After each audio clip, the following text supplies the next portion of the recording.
Laptop and pre-built sealed. Laptop and sealed pre-built cooling is the level where you have the least control. The cooler is designed around the exact shape of the machine, not around easy upgrades. Thin heat pipes, small fans, tight vents, and shared cooling paths all have to fit into a limited space. This is why two PCs with similar specs can behave very differently. A desktop CPU cooler can be swapped. A laptop cooler usually cannot. If the chassis is thin, the vents are small, or the fan curve is conservative, the hardware may hit high temperatures faster even if the CPU or GPU looks powerful on paper. In this level, cooling is part of the whole product design. The manufacturer chooses the noise level, temperature target, power limit, and airflow path before you ever turn it on. That means performance is not just about the chip inside, it is also about how much heat the body can actually remove. So laptop and sealed pre-built cooling is not weak by default. Some designs are excellent, but it is less flexible. Once you buy it, your main options are keeping vents clean, using it on a hard surface, replacing old thermal paste when needed, and accepting the limits of the design. Stock cooler. A stock cooler is the basic cooler that often comes with a CPU. It is designed to do the job, not to impress anyone. Its main purpose is simple: keep the processor within safe temperatures at normal settings. For a beginner PC, this can be completely fine if the CPU is low power, the case has decent airflow, and the room is not too hot. A stock cooler can handle everyday use, web browsing, schoolwork, and even lighter gaming without much drama. But the limit shows up when the CPU starts working harder, during gaming, rendering, compiling, or long, heavy workloads. The small heatsink and fan have less room to absorb and move heat away. The fan may spin faster, noise goes up, and the CPU may run closer to its temperature limit. This does not mean stock coolers are bad. It means they are built for basic expectations. They are the starting point of PC. Cooling, cheap, simple, and good enough, until your CPU, noise expectations, or performance goals outgrow them. Tower air cooler. A tower air cooler is the next major step up. Instead of a small block sitting directly on the CPU, it uses heat pipes to move heat into a larger stack of metal fins, where one or more fans push air through it.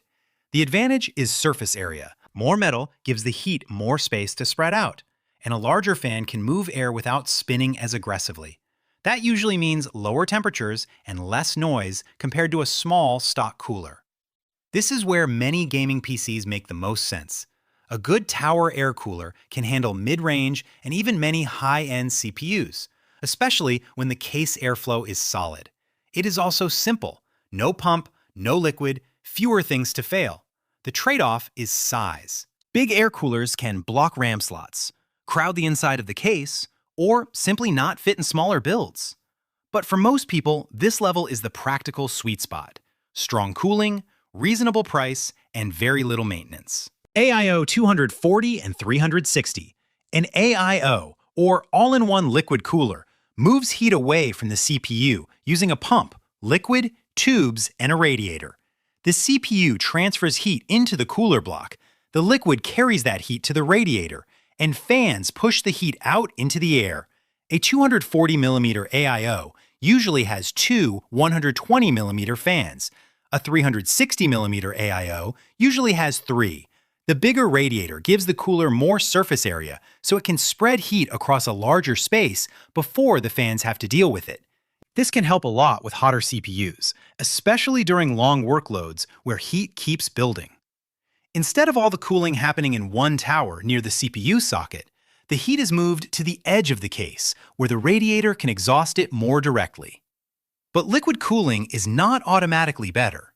A good tower air cooler can beat a weak AIO, and an AIO adds more moving parts: the pump, liquid path, tubing, and radiator fans. So this level is not just about lower temperatures. It is about case layout, appearance, sustained cooling, and whether the extra complexity is worth it. Custom loop. A custom loop is liquid cooling without the fixed, pre-built design of an AIO. Instead of buying one sealed unit, you choose the pump, reservoir, tubing, fittings, radiator, coolant, and water blocks yourself. The big advantage is flexibility. A custom loop can cool the CPU, the GPU, or both. It can use larger radiators, more fans, and a layout designed around the exact parts inside the PC. For high-end builds, that can mean lower temperatures and less noise under heavy load. But this is where cooling stops being just a PC part and becomes a project. You have to plan the loop, check compatibility, fill it, bleed air out, watch for leaks, and maintain it over time. A small mistake can turn a clean build into an expensive problem. That is why custom loops are not really about value for most people. They are about control, silence, looks, and pushing a system beyond what normal cooling can comfortably handle. Powerful? Yes. Simple? No. Chiller and sub-ambient. A chiller takes cooling beyond normal room temperature air. Instead of only moving heat into the air around the PC, it actively cools the liquid below what a normal radiator could reach on its own. That sounds powerful, and it is. Lower coolant temperature can mean lower CPU or GPU temperature, especially when the hardware is producing a lot of heat. This is the point where cooling is no longer just removing heat efficiently. It is forcing the system into colder conditions than the room naturally allows. But sub-ambient cooling creates a new problem: condensation. When parts get colder than the surrounding air, moisture can form on cold surfaces. That is dangerous near electronics, because water and powered components do not mix well. So this level is not for normal gaming PCs. It is for experiments, extreme tuning, and people who understand insulation, humidity, and risk. The cooling can be impressive, but the difficulty jumps hard. Liquid nitrogen. Liquid nitrogen is the extreme end of PC cooling. It is not used for everyday computers. It is mainly used by overclockers trying to push a CPU or GPU as far as possible for a short benchmark run. The reason is temperature. Liquid nitrogen is far colder than any normal cooler can reach, so it can remove heat extremely aggressively for a limited time. Under those conditions, hardware can sometimes run at clock speeds that would be impossible with air or regular liquid cooling. But this is not practical cooling. It needs constant attention, special preparation, insulation, and experience.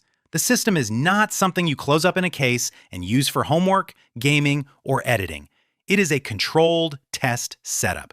So the final level is less about building a better daily PC and more about chasing records. Stock coolers are for safe basics. Tower coolers and AIOs are for real-world use. Custom loops are for control. Sub-ambient and liquid nitrogen are where cooling becomes an extreme sport. If this breakdown was useful, give it a like, subscribe for more deep dive tech content, and turn on notifications so you don't miss the next video.